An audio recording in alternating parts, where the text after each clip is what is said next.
All right, so you guys are in for a real treat today because I got some of the rarest hides out there.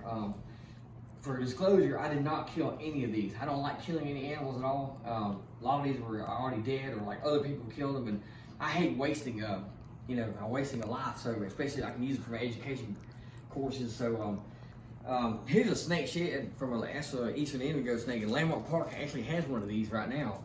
But snakes do shed their skin. So here's one that I had. My friend actually has it in Huntsville, and this is one of the skins that they shed. It's really neat. They shed their skin because like they get bigger, they grow, and that's when they have to lose their skin and form a new one.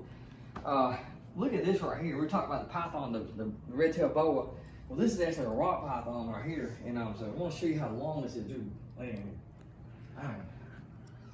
I want you to show you. He's how tall are you?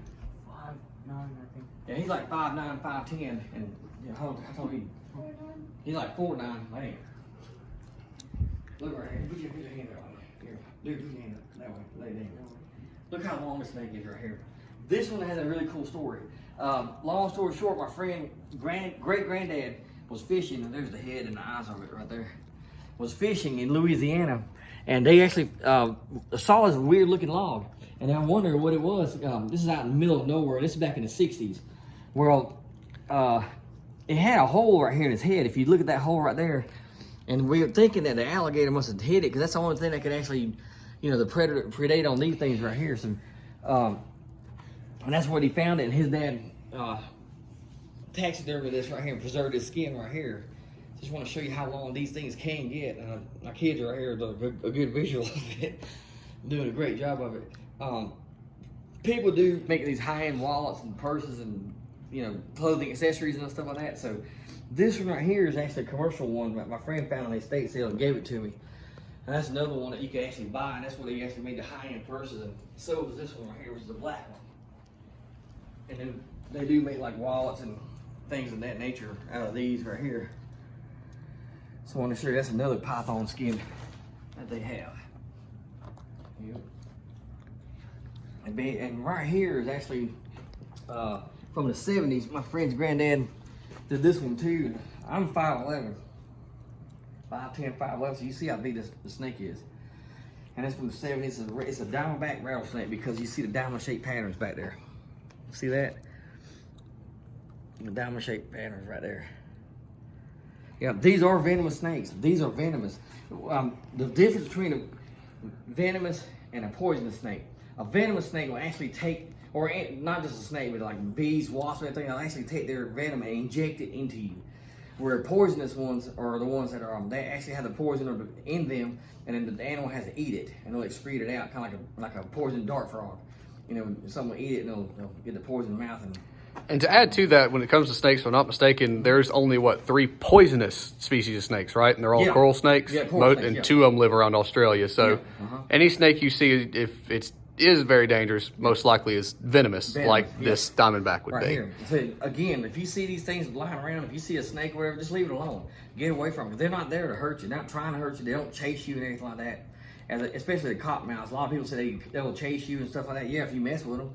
But otherwise, they're not just going to come get you because they can't eat you. You're too big. So just leave them alone. Do not touch these snakes or any kind of animal. Right here we got an alligator skull. This was legally harvested. It has a tag number and all that stuff like that, just like this hide right here. This is another alligator hide right here. See this? And it does have a tag. And it has a tag number on it, which is right there.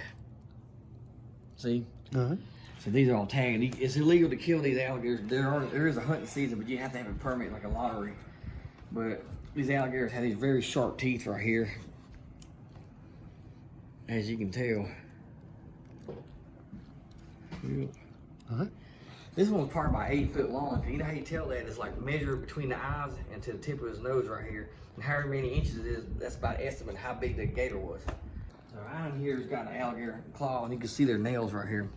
If you notice, these last 2 right here do not have nails on them. And that's what they use to like scrape up, dig up stuff or actually grip on things like that. But these last 3 have the sharp nails, and they're very sharp. They use that for like digging and clawing and stuff like that. So yeah, and they're all scaly right here. This gator right here, That thing is 200 years old, and let me explain you why. When at the time of its death, it was probably about 100 years old, and then this height is 100 years. Back in the early 1900s, back in Georgetown, Alabama, they had a gator that was actually coming up to the shores, killing these people's dogs. They were killing people's dogs and everything, and there was like a little village over there, and the kids were playing by the water. So these things got brave, and they're actually starting to crawl up and creep up to the kids. So there's two of them. Got one right here and one over there. Right there's two of them. And they killed both of these about 100 years ago, and it's the most rarest hide that you can see because, you know, they didn't do gator taxidermy, so they did this. You can just see how old this is. So that's a pretty neat story about these guys right here and how they came to die. They're a male and female. How did you end up with them? I got them from my friend. His great granddad had these, and it was his. And he knows I do all these education shows, so he's like, I can really use them. The comparison right here. This is a diamondback rattlesnake right here, which is common around here, but they're getting less common because people are killing them. So the best thing you do is leave them alone. Just, stay away from them. Do not try to touch it. A snake if you see it. Here is a timber rattlesnake. They're more in the forest areas or like timber, like pine forest and stuff like that. Look at differentials in the patterns. They got more of a stripe pattern. And here's another one that was it's the same thing, but just you can see the patterns vary. But this is also called a canebrake rattlesnake. So it's called timber rattlesnake or canebrake. These two right here, and this one right here is a diamondback rattlesnake because of the diamond-shaped patterns. And they both are venomous rattlesnakes, and they do have rattles at the end of their tail. They'll rattle whenever they feel threatened, and they will bite you. They'll get you. Yep.